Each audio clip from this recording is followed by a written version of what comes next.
Ladies and gentlemen, welcome to the 442 podcast. I'm Sarah Mathani, and as always, I'm joined by the wonderful Tommy Sondi. That's me. And the lemony Tony O. Morning, boys. I don't think I know what that means. Lemony. It means lemon flavor. I don't know. Yeah. I was thinking of something Christmassy. That's what I came to. Lemony. Panic. Yeah. Maybe right, right citrusy tang about you. No, I meant like the fruit, like a lemon. The fruit. Not the goalkeeper? Okay. Yeah. No, that's lemony. Please. Pronunciations are important. I tried to come up with something Christmassy on the spot, and my brain shut down. You struggled this week. I mean, I'm wearing black. All black, really.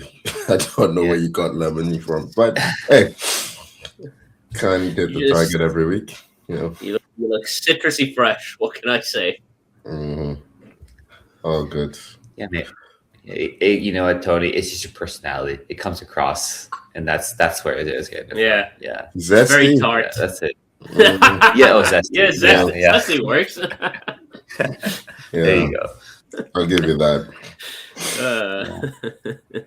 Well, we had don't know how to steer from that to the football, but it was a zesty football match over at Tottenham. Wasn't that? It was zesty. Yeah. It certainly did not lack in flavor. Yeah, no, not at all. Right. Spurs 1, Liverpool 2. This match was just stupid. There's a lot of stupidity going on. And it started with Xavi Simons getting himself sent off about half an hour in, if I remember correctly. Sometime in the first half. Might have been earlier than that. Yeah, I think 28 minutes in, Stupid challenge. Would you guys... It felt unlucky. I don't think there was any malice behind it. But he does rake some studs down Van Dijk's Achilles. Yeah, I've seen... I don't think you can complain when you get a red card for that. If they'd given a yellow, you'd be like, it's an orange card. So, I mean, I don't know. It's just in keeping with the way things have been going for Simmons. It's been a bit of a struggle so far, I suppose. He finally had a good week because he scored in their previous game, and then he scored again in the Champions League. I didn't realize he scored in the previous game. Who was that against? Maybe some league. I know he scored in the Champions League. I didn't realize he scored in the previous game. Oh, sorry, not the previous game. The one before that. I forgot. They played Forest last. When they beat Brentford. Okay. Yeah. I mean, well, he's out for 3 games now, which sucks. So 1 step forward, 2 steps back. Yeah. Anytime you rake someone with your studs, you're just asking for a red card. Now, that's just how it is. Yeah. And you can only complain so much, but I'd say red card. Yeah, I'd say it. Yeah. Not really. From there, would you say Liverpool took advantage of the red card? Because I guess they did win the game, but it really doesn't feel like they did. Yeah, they took advantage of the 2 red cards. We'll get to the second one. Second one. It made real hard. Well, you know what? Yeah. They take advantage in the first half. In the second half, right? Isak comes in, scores the goal, gets hacked. When on maybe a red card challenge, maybe at least a yellow card challenge. It's a dangerous a red card challenge in a different context. We know in football they don't always I don't know if you'd have gotten a penalty for that. Right, like sometimes when the striker gets your shot off, you're allowed to clean him out. It's such a weird thing that's the case. Yeah. I don't get it. We're talking about Simmons. I mean, Isak finally looked like something might click for him, and then he's out. Like you could tell right away from his reaction. This was bad. And I guess since then we've learned broken foot. Is that broken leg is what I saw. Broken leg? Like nothing really specific, I don't think, right? There's no timeline out yet on his return either. I think it's just a number of months. Is that's what Ornstein said. I'm just hopeful that because it looked like it could have been anything from his knee to his ankle. I thought it was his ankle initially on the replay, and then it was coming out later that they were looking at his knee. It's a bad one. Whatever it is, it's a bad one, and you can tell he knew either way. It takes a lot of the gloss off what was a really nice finish, and no one is going to remember that is Florian Wirtz's first assist in the Premier League. This is true. Yeah, this is true. This is Isaac's maybe second goal in the league, but maybe you don't let Wirtz assist in the league if this is the result. Maybe he's been doing all of us a favor by not getting in the goals and assists column. Disastrous results from it. At least he's off the mark. Yeah. Every time I watch Liverpool, I think they miss Diaz, man. Like they miss a natural wide man that just takes the game to people. Wirtz, I don't even know if you can say he had a good game against Spurs. I didn't really notice him. Yeah, that's my point. But he's in a spot where you want to notice players. He's not like hidden in the midfield somewhere, just dictating tempo where you can sometimes miss a player. He's supposed to be in and around the box where you do take notice, right? Yeah, it's the same way. If you don't notice your striker during the game, your striker is having a bad game. Yep. Yeah. We'll talk about that. Some strikers for sure. Yeah. One striker that definitely always goes noticed is Hugo Ekitike. He scored the second goal. Should have maybe been disallowed for a two-handed touch in the back of Romero. That's a foul. Yeah. Two hands in the back. Yeah. Oh, yeah. It looked like it was a good header, but the way he got to that header was not great. I will say, we didn't even talk about it in the first goal. Romero doesn't cover himself in glory at any point in this game. I do think it's a foul for the second one. He's trying to buy it though. It doesn't stop. Oh yeah, he could still compete for that, but he decides to go down and doesn't. I completely forgot that the first goal comes from him just from his giveaway and then charging at the ball afterwards. I don't know there's so many Spurs fans who say this guy is good. I'm like, what are you guys talking about? He's trash. He's trash. Yeah, I agree. He's trash. He's rash. Hey, so he's a walking red card, and guess what? He just get one. Yeah. I want to talk about Ekitike's celebration for a second because he half pulls down his shorts, and there was a point where the camera panned up where I fully thought he had whipped it out. I was just like, "Oh God!" It would have been one of the more insane things of the season if he had actually gotten it out. But what would he have gone for? A red or a yellow? You have to. It's indecent exposure, surely. But I don't know. Is there any rule against taking your pants off? I don't think they counted for that.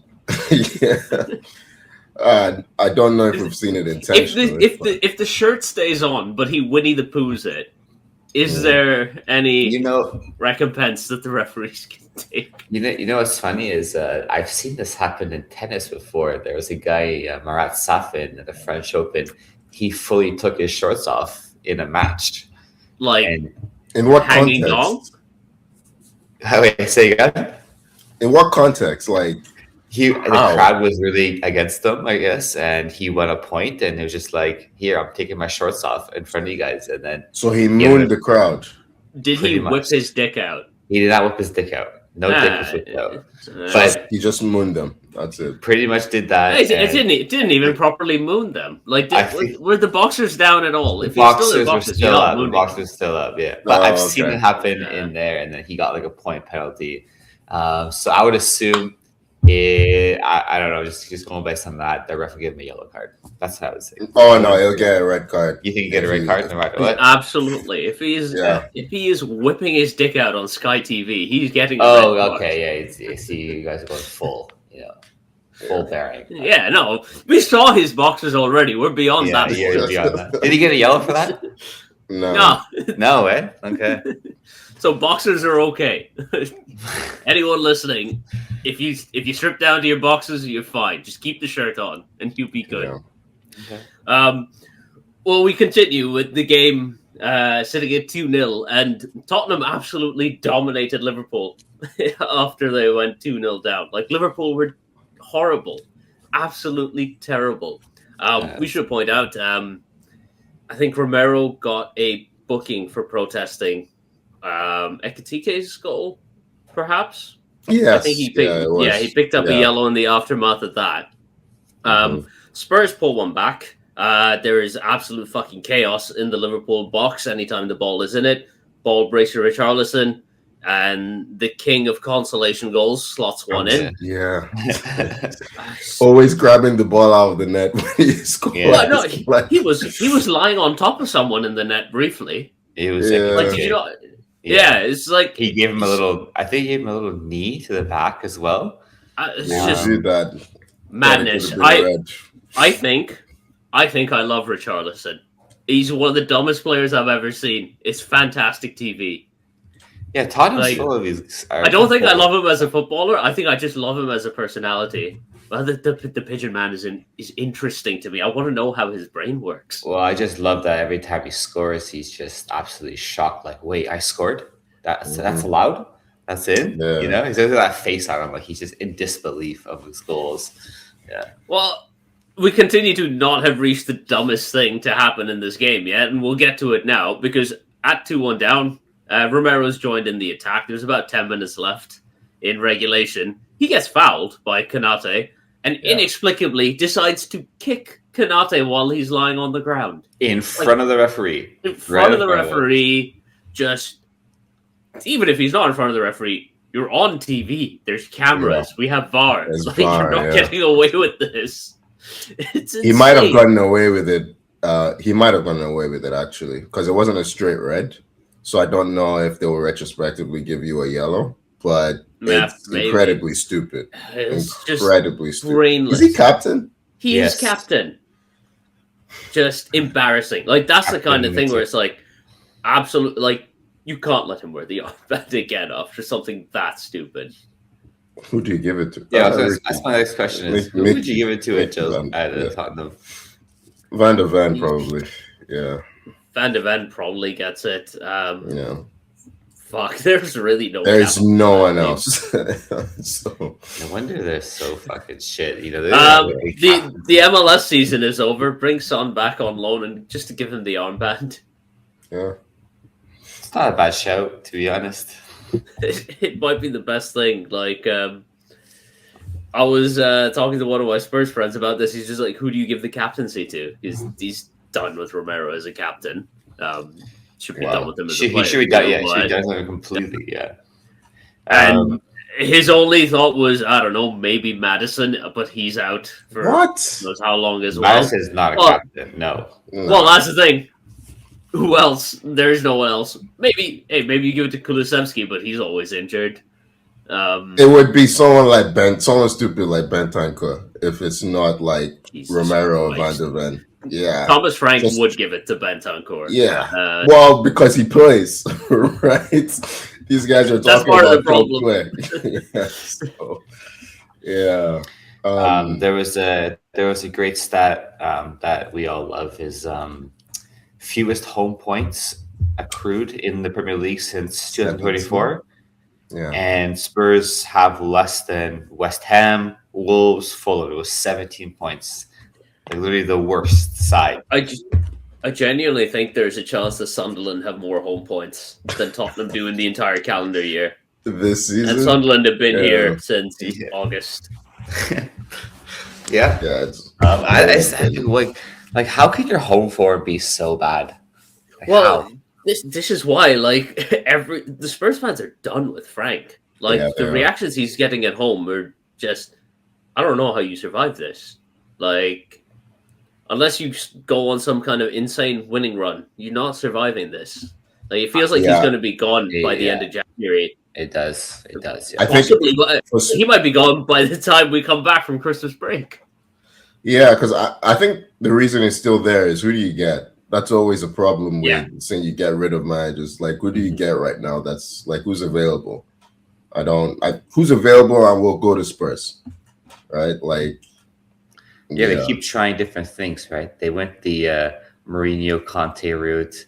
They got Anjin, something different.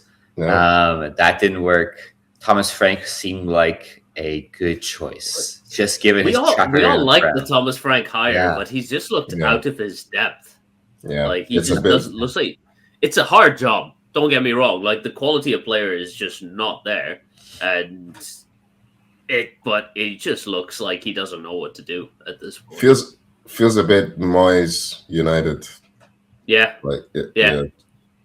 did a good job, but doesn't translate when you're trying to. He doesn't know. It doesn't look like he knows how to set his team up to play on the front foot. Like Brentford, you can use a lot of sitting back, a lot of countering. Brentford were fantastic in transition. Spurs, I mean, I guess think they dominated the ball in this game, but in games where they dominate the ball, they just don't know what to do with it. Well, I think it's a mindset as well, because at 0-0, when they were down to 10 men, Spurs did not try to attack. It was weird. Like Kudus would just run forward, pass it back all the time. Like he was their outlet. And he'd win the ball, run forward, and pass it back. And then suddenly at 1-0, 2-0, they realize, hey, this Liverpool team can't defend. Like, just kick the ball long, and they won't win the first ball, and you can get second balls. And if Romero doesn't get sent off, they nearly equalized anyway with 9 players. Like, they had chances. It's damning for Liverpool that you didn't notice that Spurs were down to 9. Yeah. You could have said it was 11 on 11, and I would have believed you if I had just tuned in. Yeah. Yeah, we didn't really talk about Liverpool much, but they weren't that great. They were tragic. They were not good in this game. Yeah. They got a win, which is, take it. You take that win and you run. You take the points, They got away by not being the bigger disaster on the day. Do we think that in January they spring for some sort of defender? They have to spring for a defender. I think you think Semenyo? They might, they need something on the left-hand side as well, because whoever they're putting out there is just not doing the job. Well, also now they don't really have, because I think Gakpo's injured. Isak's definitely injured. So you can't shift Ekitike there at the moment. It's only Wirtz you can play there, which I don't know why. I wonder if Chiesa will finally get a fucking game. He's never going to play. He's never going to start. He's never going to play more than 10 minutes, Yeah. Man. Well, one day we'll find out what he's done to Slot. One day it'll come out. Yeah. Okay. Get him out of there, man. He deserves better than this, surely. Yeah. Oh, but then he didn't show up for fucking Italy anyway, so maybe he doesn't deserve better. Yeah, still a strange one. Let's move along. Newcastle to Chelsea to the early kickoff on Saturday. Chelsea found themselves 2-0 down in this one. Brace from Big Nick Voltamada. But yeah, they fought back second half. Reece James. Oof. What a free kick. Best player at the club. And there was no one. By a long, long way. No one close. Where would we be without Reece James? When he's fit. So, before that. Yeah. Hey, they found at least the club or the manager, whatever, has found a nice balance with his match play, because it's been working. He's been staying fit. He hasn't been playing every game, right? He's got this a rotation where he plays 2 or 3 games and then he doesn't play at all. And it's working. I also think it helps that he plays a lot in midfield now, instead of doing those runs up and down at fullback. Like, I just feel like his body could not handle the repeat sprints. He's a bit like Trent in the way he, even at fullback, he did his best work inverted in. Although he was dangerous wide when he was younger and a bit more robust. But I think Newcastle would be really disappointed to have been pegged back. The chances they had. Anthony Elanga had a horrible game. Like, his decision making was off. we've been talking about dodgy signings. He's been a dodgy signing. Yeah, we'll bring this up in every game we talk about. Do we have any?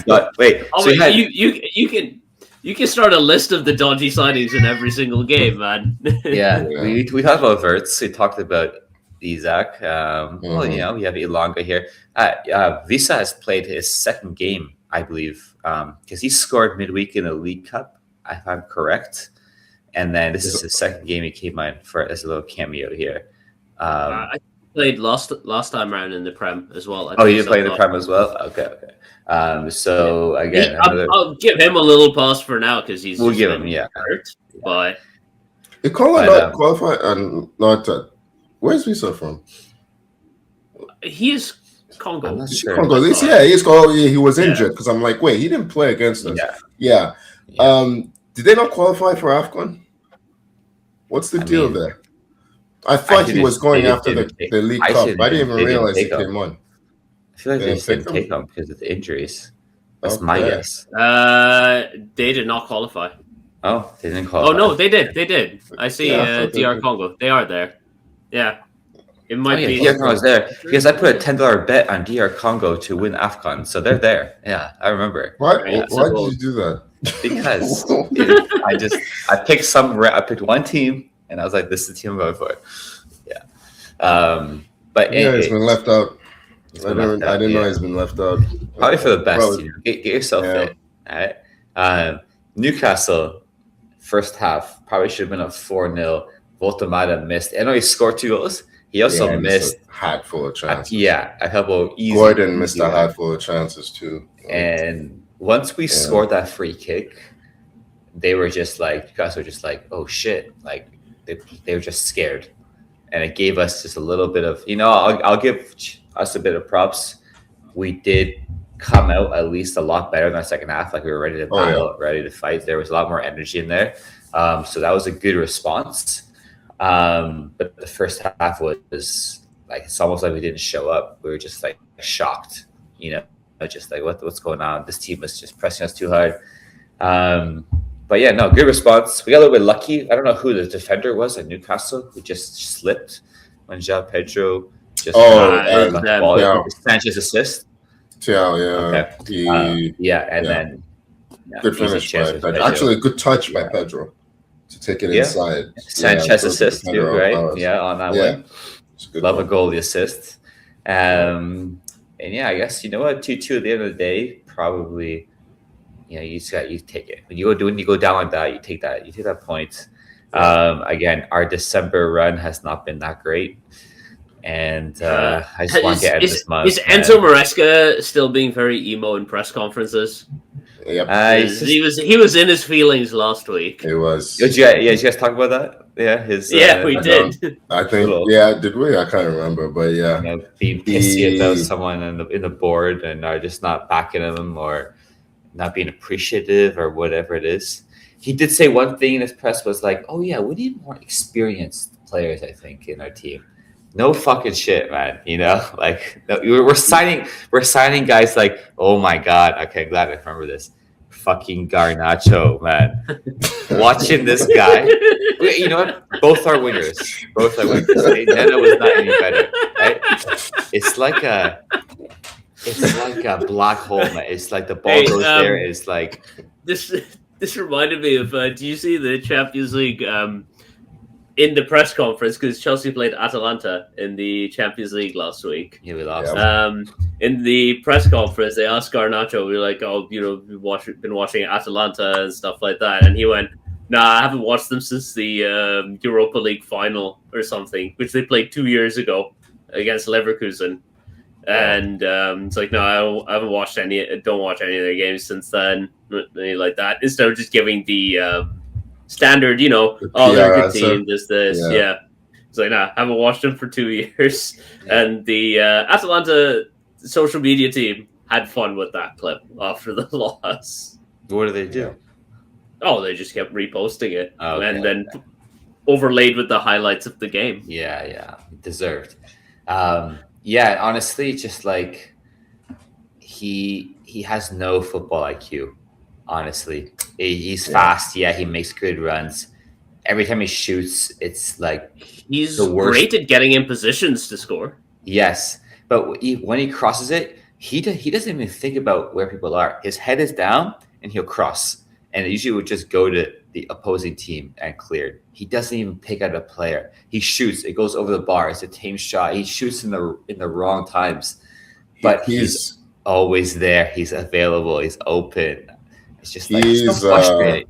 He's in that Martinelli Gordon spectrum, but on the lower end of that spectrum, like head down sprinters that just want to go to the byline and cross, or looking for an opportunity to take a shot. But I mean, it's Garnacho, man. What this is exactly, I guess, what I was. I was just like, watching him. I was like, seen this game before. Yeah. Seen a lot out of him. It doesn't help when he'll get you some goals and assists through sheer like volume of actions. I mean, I'm waiting on some. Yeah, true. Yeah, your bench is not 0 goals in the league. Yeah, I think I had 1. No, does he? Okay, I think you have 1, and Neto has 4, I believe. It's a big deficit. Yeah, it's climbing. Yeah, but hey, he keeps shooting. Bound to score a goal here and there, catch up, but. He is frustrating, and he was big time. Who are we listing as Chelsea's dodgy signings from this summer outside of well, I don't remember who else you signed. I don't think Delapa scored a single goal. Oh yeah, Delapa signed this summer. Yeah, he's not scored a single Premier League goal. Tommy has said that Gittins is a smashing success after no, I didn't say smashing success. Yeah, he did. I didn't say smashing success. He can't be categorized as the worst signing of the season. Just given that his play has gotten better, he isn't atrocious. Does he play? This was like 3 weeks ago. Yeah. Do you still have that opinion now? I haven't seen much of him since. Add him to the pile. Yeah. But there are worse, better options out there. Yeah. So my entire reason for picking Gittins was because I thought he wouldn't play. So. I feel pretty vindicated so far. Okay. Let's move on. Aston Villa 2, Man United 1. Aston Villa stay in touch at the top of the table. They moved to 10 consecutive home wins, something that they have not done since the Victorian era. Is it home wins or wins in general? No, wins in general. Is it just wins in general? Wins in general. Jesus Christ. Right, they're fucking monsters at home. Yeah, I feel like they go on the 10 home win run like every season at this point. 10 wins in a row in general, which is mighty fucking impressive. My big takeaway from this game is, 1, for the love of God, never let Morgan Rogers shoot, because he will find the top corner wherever. Just run. He's in great form. Yeah, banger after banger after banger. It's like just his two. Like, I have complaints about the actual defending that led to his shots.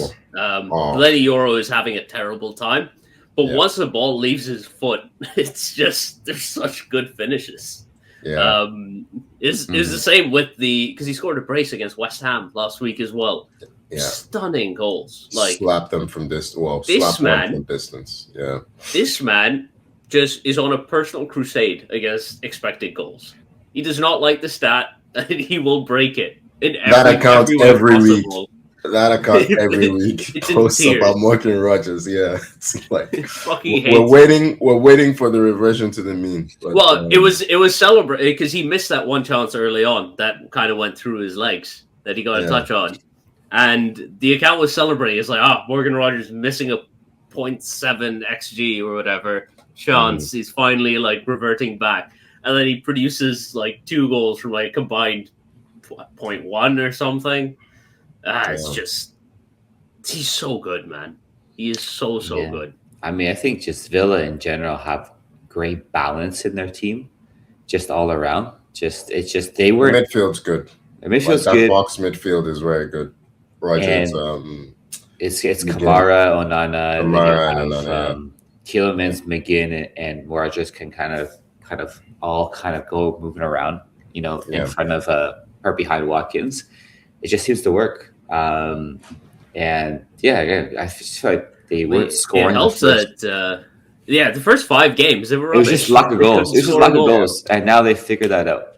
They've got... Well, the thing is, I saw a thing online. It's just like they weren't getting in the box well, so they just started shooting from range. And they've been killing people.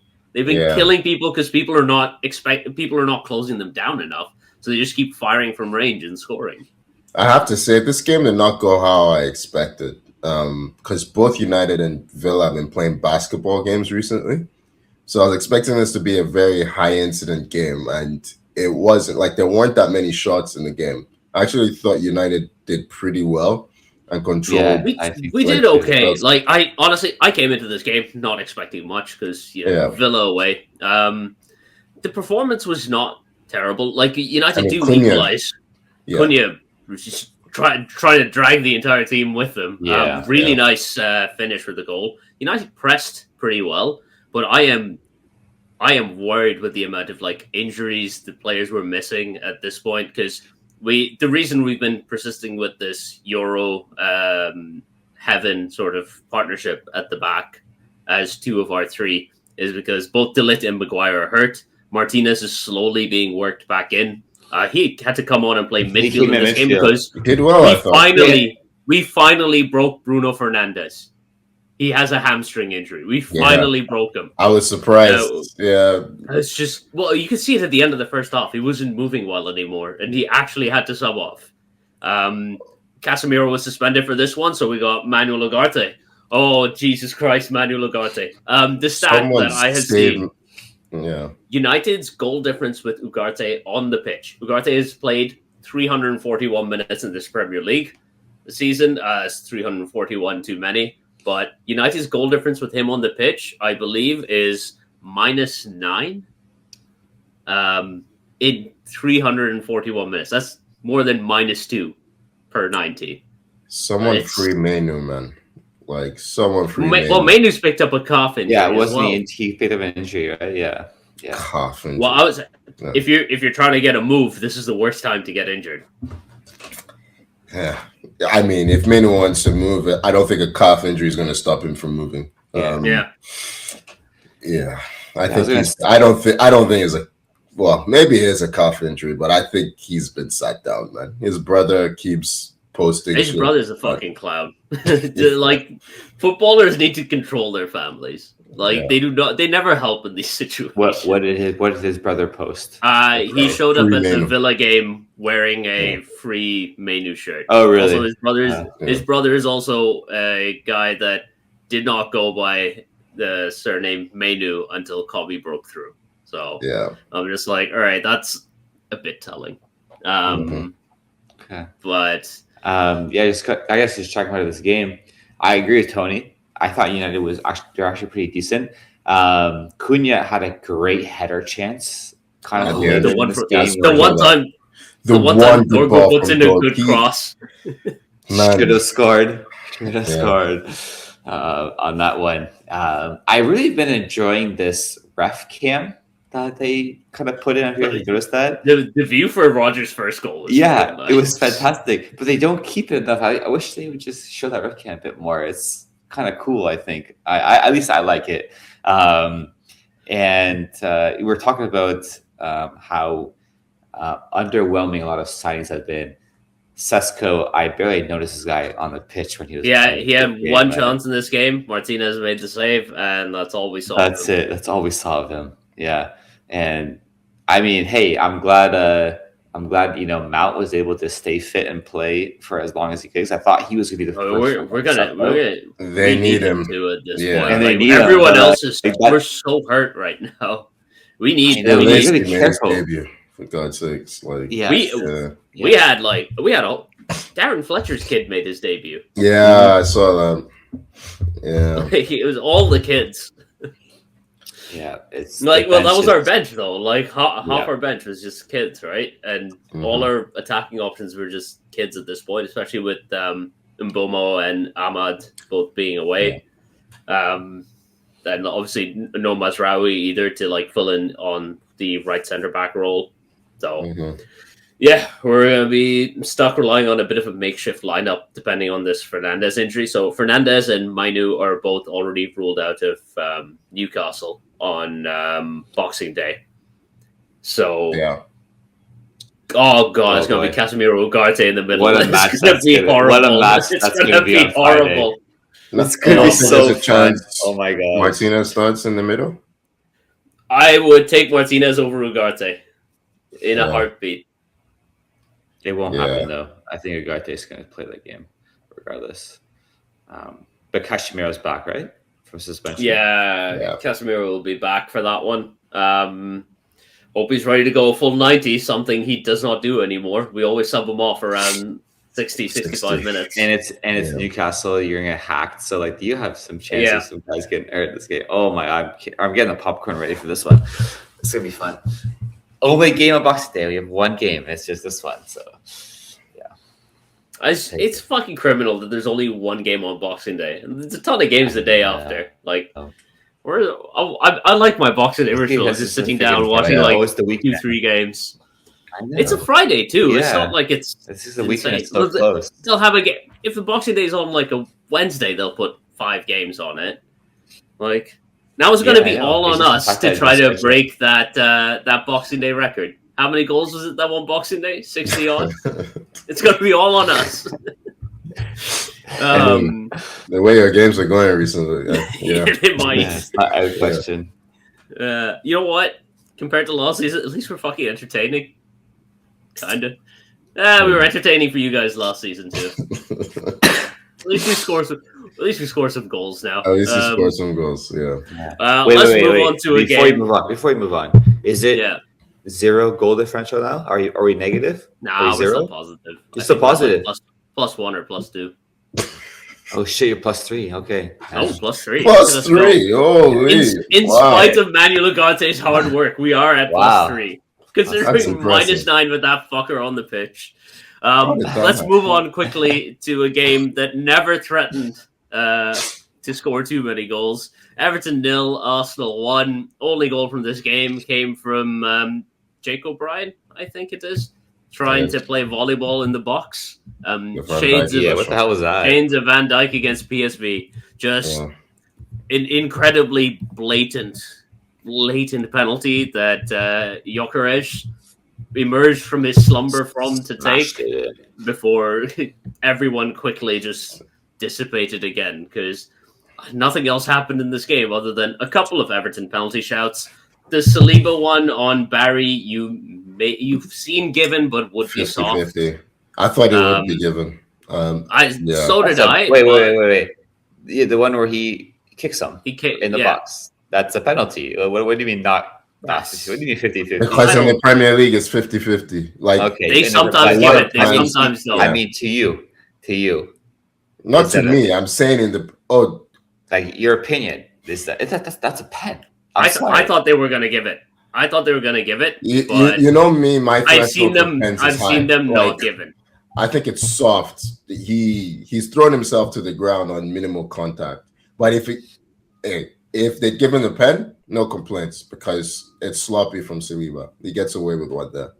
But we've had a few of those that we haven't gotten either. That's why I know that it's 50-50 in the Premier League. You just never know when you're going to get it.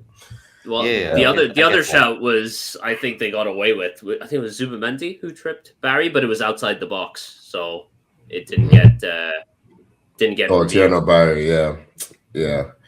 I don't know. I mean, we hit the post a couple of times. Trossard really should have scored on his. Zubamendi hit the post as well. For me, when I watch us at the moment, it's just. The attack is not clicking, and none of them are informed. Like, Saka's playing well. I wouldn't say he's informed, but he's playing well. Trossard's playing well. I wouldn't say he's informed either. Gyökeres is just, to me, looks like sell in the summer. But I'm hoping I'm wrong, but that's how I feel. Like, I don't think it's going to get 5 goals. I think 5 goals. He technically has 5 goals. Competitions, yeah. Like, he is scoring. It's just, I'm more concerned about how he leads the attack. He's had some good games, which are giving me hope. Like, Newcastle away was pretty good. He didn't score in that game, but it was pretty good. He's had a couple of performances here and there where I'm like, okay, you can lead the line. But I don't know if it's a lack of sharpness, lack of fitness, but he just looks physically way off it. He struggles to get his shot off, which is really frustrating for me. But considering that was his entire thing, is he's constantly getting shots off. But he's like we saw with the penalty. When he has a chance to shoot, he strikes it well. Yeah, but he just never gets the chance to shoot. So yeah, it's frustrating. But hey, I got nothing else to say about this game. Nothing else happened. It's points accumulation stage. Yeah, we need to peak in February, March. That's when we need to peak. So as long as we're picking up points, I don't mind. But it'll be nice. Yeah, I really want to see Havertz finally come back, so they have something different to put up there. You know, just a little different sort of outlet than Gyökeres or whatever it is. But with Havertz, I'm just like he's barely played any football for a year. Yeah. So I don't know what to expect when he comes back. Like, he might not be fit till March. Like, he's supposed to come back in a couple of weeks. I thought he was supposed to come back by the end of the year. Week. Yeah. Well, but I don't know. Close to a couple of weeks. Concerning. But yeah, I'm gonna move this along. Man City 3, West Ham 0. The most this game could have been an email one of the weekend. Erling Haaland scored about 10 minutes in, and the game was done. I'm pissed that I didn't do my triple captain on Haaland. Like I was considering it. I said I'll wait for the double game week, but I think everyone captained Haaland this week. I know. So obvious. What could have been? What could have been? I mean, this was so comfortable. I think Tijani Reinders scored the second one. Again, some really nice play in the build-up from Brian Cherky. He's in form. This man is cooking. He's just... Hey, him, Foden are both in form. Haaland's going to be... He's scoring. Yeah. City are finding their other outlets now, you know? They are. Starting to click. Looking dangerous. They're going... This is the time of year where they go on like a 10-game winning streak, you know? This is what happens. This was the first time that Arsenal actually had to, in a while, that Arsenal had to kick off, not at the top of the table. I think Arsenal have been top for about 11 weeks. Your guess is as good as mine. I don't know. Yeah. But City actually overtook them with this one. So with City, Arsenal, and Villa all winning, I'm sorry, City fans, I, again, don't have much more to say about this because it was so comfortable and it was done in 10 minutes. Yeah, they're never complaining. They like it. That's what they want. Yeah, West Ham are in a bit of a pickle still. They've sharpened up a little bit. Yeah, sharpened up a little bit since getting Nuno, but they are down there. They're on 13 points, 5 points from safety. Yeah, because Forest and Leeds have been picking up results and they have opened up a gap. I think West Ham need a signing in January, like a major defensive reinforcement, because they're too easy to play against.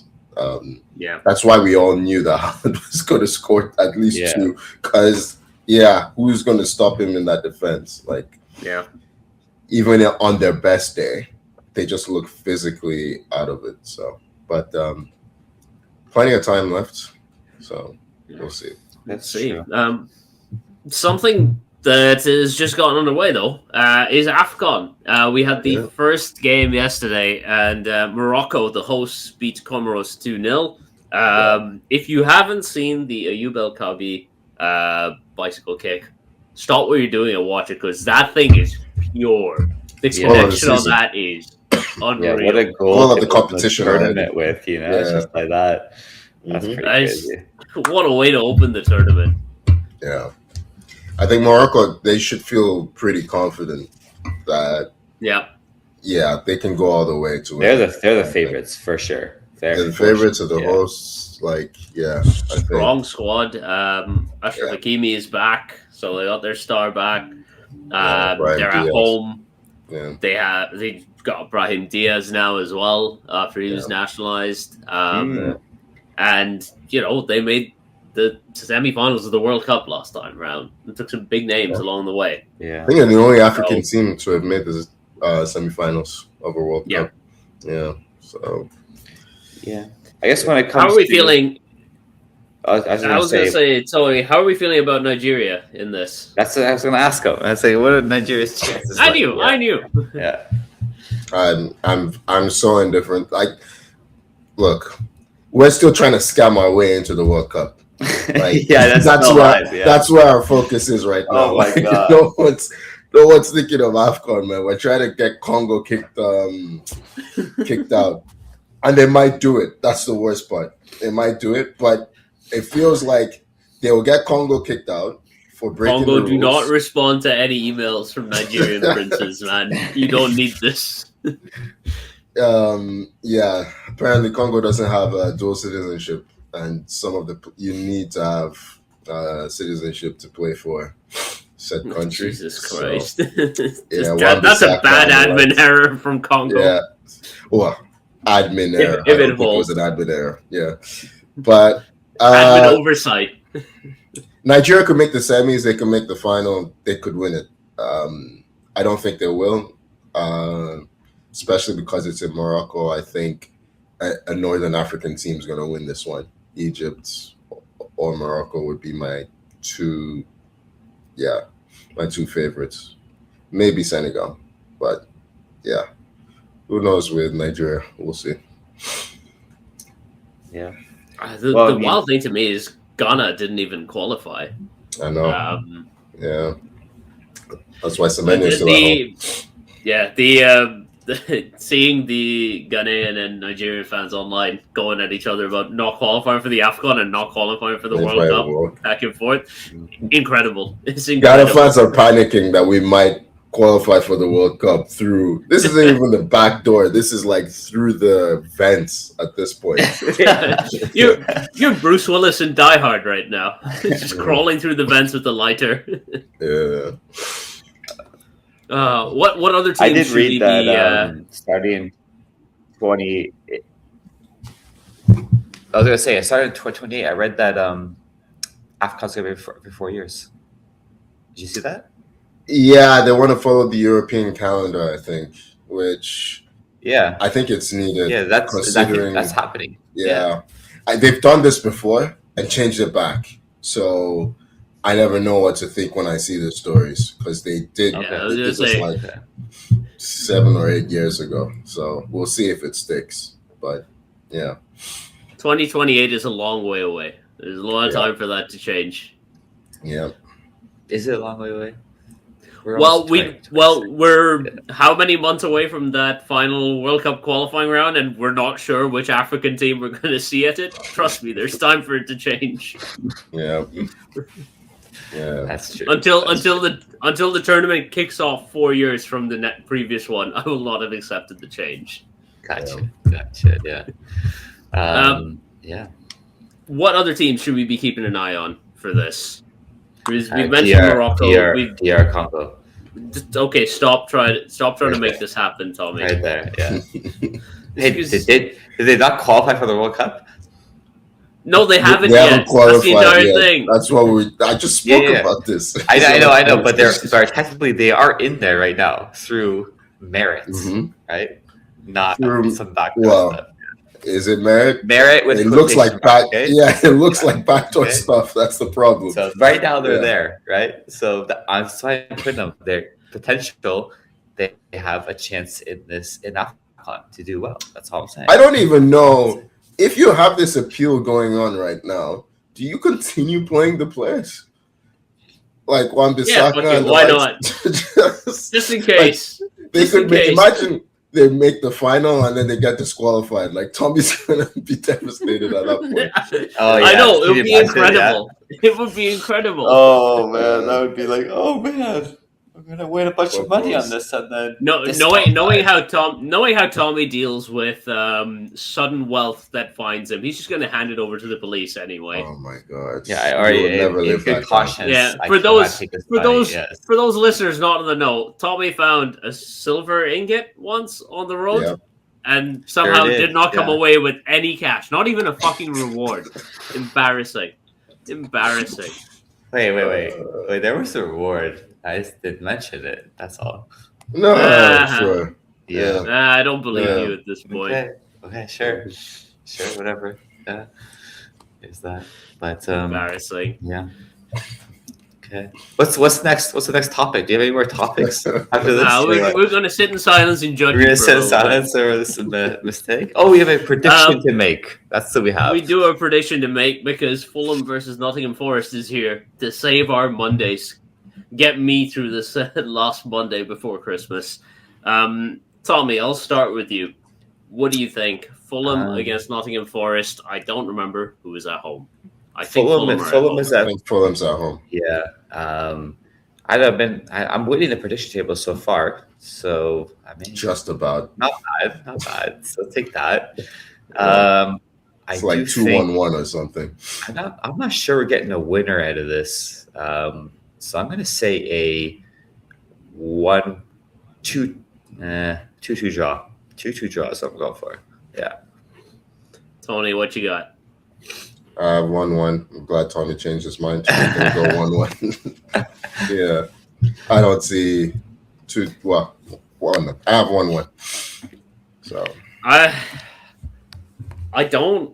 I wanted to predict a draw, but it feels boring if you both have already predicted a draw. You could say 4-4 draw. You know, we had that last Monday, right? we do have a clause that if someone correctly predicts a 4-4 draw, they just win. You know what? I'll go 2-1 Forest. Why not? 2-1 Forest. Wow. Yeah. Okay. Fulham are missing a few players due to AFCON. Maybe it'll tell. Ooh. I forgot about that. We did forget about that. Missing all the Nigerian players. Yeah. Yeah. No, it won't be. No Bassi. Sit with your predictions, boys. Yeah. I'll stick. Tony, you can change. I'm sticking. Oh, no, I'm not letting him change. I'm telling you. Yeah. Card is laid. Okay. I think the odds of Forest scoring 2 goals just went up. Yeah. I think. Yeah, we'll see. For more of this nonsense, follow us on all social media at 442. Subscribe wherever you get your podcasts. As always, thank you for joining me, Tommy. All right, good to have no technical issues this time around and back, so that's good. You're speaking very early, my friend. Well, we made it. Well, no. We'll see. Listen. There's wood right here. We've knocked on it. We're good. Mm-hmm. Yeah. It's always nice when I move to something off and Tommy immediately starts yawning. So I've been yawning this whole time. Yeah. Hey, you get to good to know we keep you entertained, man. You get next week off. You'll be fine. Thank you for joining me, Tony. Good stuff. Enjoyed the chat as always. Happy holidays to everyone. Since we won't be speaking till past New Year, right? Yeah. As Tony said, we are away next week, so hope you enjoy your holidays. We'll see you the week after. Thank you so much for listening. Bye-bye.